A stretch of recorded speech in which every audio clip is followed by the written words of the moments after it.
Bonjour à tous, aujourd'hui on se retrouve pour une nouvelle vidéo de l'année 2019. Donc j'espère que vous avez passé un très bon réveillon et une très bonne année 2019. Moi ça va, c'était le cas.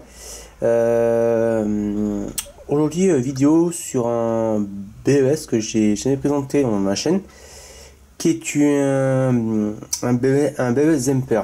Donc j'entends un petit peu, si vous connaissez ce bloc là. Voilà, Zemper, hein, c'est ma référence que je vous montrerai après. Avec une étiquette Schneider Electric, hein, qui n'est pas une étiquette d'origine. Donc voilà, alors le zoom, je vais peut-être le reculer un petit peu. Voilà. Donc voilà, ici on a une étiquette Schneider Electric, mais c'est pas du Schneider Electric, hein, c'est des étiquettes en Zemper qui vont avec.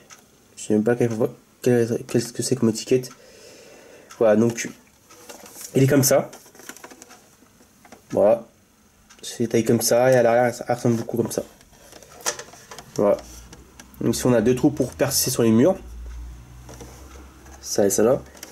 Le câble d'intention qui passe de l'autre côté, donc qui est branché en prise, c'est moi qui l'ai fait. Voilà. Et encore deux petits trous là et un autre ici pour percer sur les murs.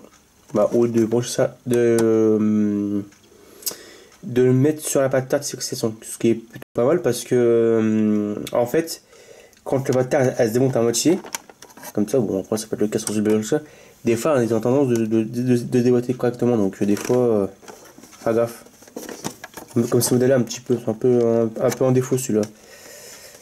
Bon, qualité après voilà quoi.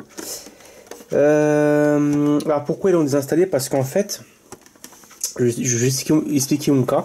C'est qu'en fait, ils m'ont dit qu'en fait, ça faisait fumer dans les couloirs, tout ça. Bah, ça a même déclenché l'alarme, hein, pour vous dire. Ça m'a même fait la fumer dans le couloir. Les mecs n'en ont rien eu. Et surtout quand ça met en éclairage. Ça se mettait en éclairage, en mode secours. Et du coup, après, il y a eu l'alarme incendie qui s'est déclenchée. Et tout, parce que bon, il y avait les têtes d'incendie au-dessus. Après on me dit ouais c'est du BS, mais en fait ils ont mis dans un local, je sais plus ce que c'est comme local, mais c'est voilà, c'est pas du Tépardin, hein, je vous garantis. Voilà. Donc voilà quoi. En fait voilà pourquoi ça a été désinstallé, parce que ça, je sais pas, ils ont su un défaut. Et je pense aussi que la batterie elle est morte. Bon voilà. Donc voilà, je vais vous démonter le capot en plastique, qui est un capot d'un moment qui va durer jusqu'à 850 degrés. C'est ça que c'est du plastique très très dur, hein. Donc on va prendre un tournevis. Alors pour le bruit, hein, le bruit de fond qu'il va y avoir tout à l'heure, c'est normal, c'est la chaudière qui se déclenche forcément. Voilà, je préfère vous le dire, hein. Alors ici, on a un petit trou là, vous voyez, je vous zoome un petit peu. Voilà. Ce trou en fait il faut le démonter. Voilà. Donc on recule le zoom. Voilà. Et on va le démonter. Attention de ne pas faire ripper les doigts parce que. Voilà. On va arracher, on s'en fiche. On voit un petit peu. Alors c'est des capots comme ça qui sont vraiment ultra résistants. Bon, après pour l'incendie c'est tout à fait logique, hein, parce que. Ouais, c'est des capots, ouais, on peut même pas comme ça, non, c'est du costaud, hein, vous pouvez aller, hein. Même comme ça, hein, si vous partez comme ça, c'est vraiment cassette, quoi. Ça atteint à peu près jusqu'à 850 degrés, grosso modo. Voilà. Avec la petite marque qui va avec. On voit un petit peu Zemper.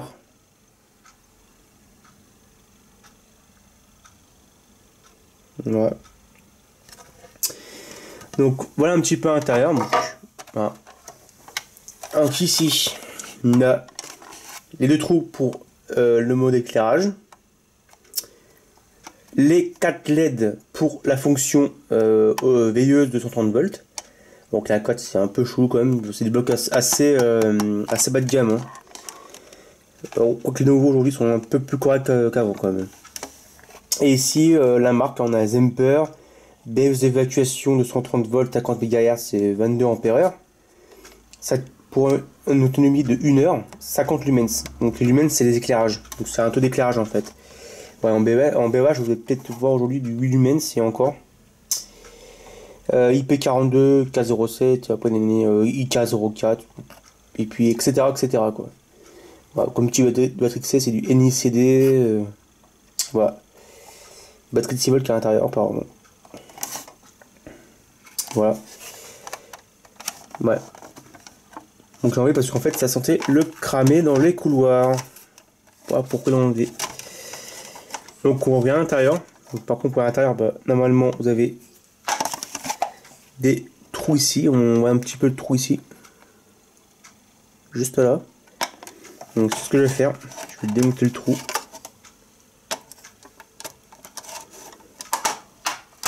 Voilà. C'est un peu casse-pied en lui, hein, parce que aussi effectivement si j'ai la pata qui va avec, hein, forcément. Hop. On va montrer, bah tiens. Hop. Ici vous avez le secteur et de l'autre côté la télécommande. Voilà, avec le plus moins. Ouais, c'est que les secteurs et télécommande. Après, si on était de 130 vers dans les télécommandes, le bloc qui cramera pas, il se mettra en sécurité. Hein. Bien évidemment. Je pense que ce modèle là, ils ont un système pas qu'à claque, si vous vous trompez de borné. Voilà. Bon, c'est des bornés simples avec des visseries, bref, voilà quoi. Les comptes juste que la patère, vous voyez, c'est des patères vraiment pas très solides du tout. Hein. Ça vaut pas du jeu grand ça. Et là, on va le démonter. Non, faut pas que je le... Bon, vous savez quoi? On va faire encore des trucs à le démonter. Alors, dites-moi aussi ce que c'est à côté bien, parce que je pense qu'on va remarquer que là, je filme actuellement avec ma caméra avec un trépied. Et oui, ça a été quand à Noël. C'est pour ça qu'en fait, d'ailleurs, tout ce temps-là, dès que je fais beaucoup de vidéos, c'est tout à fait normal, parce que ça me mettrait de présenter à chaque fois les mêmes matériels, tout ça, c'est un peu con à voir, mais bon. Voilà. Si personne au final m'envoie pas de colis, c'est un peu logique aussi ça. Hein, parce que je vais pas claquer 300 euros, 400 euros de matériel ici, alors que on peut être facilement récupérable dans les entreprises. Voilà. Donc là, voilà, le truc qui est plastique aussi. Donc en l'intérieur n'est pas noir. Ça va pas être fusillé. Un petit peu ici, non? Clairement. Là, vous pouvez mon doigt. C'est un peu sale, bon, c'est la poussière, poussière naturelle. Donc là, un petit peu, on a le PCB électrique, hein, vous voyez, avec ces 4 LED. Bien évidemment, débranché avant toute intervention, parce que sinon, vous allez vous prendre une châtaigne que vous n'avez jamais pris de votre vie, je pense. Voilà. Donc ici, on a partie batterie. C'est vraiment comme les Schneider. Hein. Les Schneider électriques sont vraiment la même chose. Voilà, ces fameuses 4 LED, hein, comme je dis tout à l'heure. Donc voilà. Donc on va vous présenter. Et derrière aussi, on a un petit transfo qui fait office de l'alimentation du bloc. Voilà. On va hop l'enlever. On va débrancher les écosses de batterie. Alors par contre, les écosses de batterie, là, c'est quoi? C'est tout à fait ça. Je vais vous montrer. Petit fumigène. Voilà. Ça, c'est des écosses de batterie. Donc ça, vous enlevez. Alors bien évidemment, quand vous enlevez une cause de batterie, soit le moins ou le plus, et ben l'autonomie repart à 0, bien sûr. À une charge de 12 heures, 24 heures, tout dépend du bloc. Je sais que les nouveaux Legrand c'est des 24 heures, mais les anciens c'est des 12 heures en charge. Donc ouais. Par le côté, on peut être les écosses. Et là voilà, on a accès tout de suite à la batterie. Alors on voit que c'est des batteries ampères. Et après si vous voulez remplacer, bah faut prendre du ampères, faut prendre la même référence. Alors référence, je crois que c'est celle-là. 5 ZDTS CS 160, enfin 1600 HT-002. Je pense que c'est ça la référence. Voilà. NICD. Que ne peut mettre à la poubelle bien sûr. Pour l'usage. Voilà. Alors pourquoi ça démarre? Parce que il n'y a pas de truc blanc qui sort. Pas de truc blanc. Des trucs qui sont pas très bons à avaler. Même pire encore. Bon. Voilà. J'ai même beau même recharger 12 heures, 24 heures, rien n'y fait, donc le batterie HS. Vraiment HS quoi. Et on va voir aussi un petit peu l'état du PCB. Voilà, c'est tout petit, hein, ça dépend aussi. Hein, maintenant, ce qui est un peu chiant pour moi, c'est sur les blocs, les nouveaux blocs comme les Kofel, les nouveaux Legrand. Voilà, ils ont beaucoup de condensateurs. Et bon, c'est peut-être des condos qui est assez résistant, mais c'est pas tip top. Voilà. Et aussi, alors ce qui est marrant aussi, c'est qu'il manque un fusible. Voilà, comme celui-là manque un fusible aussi. Il manque des fusibles et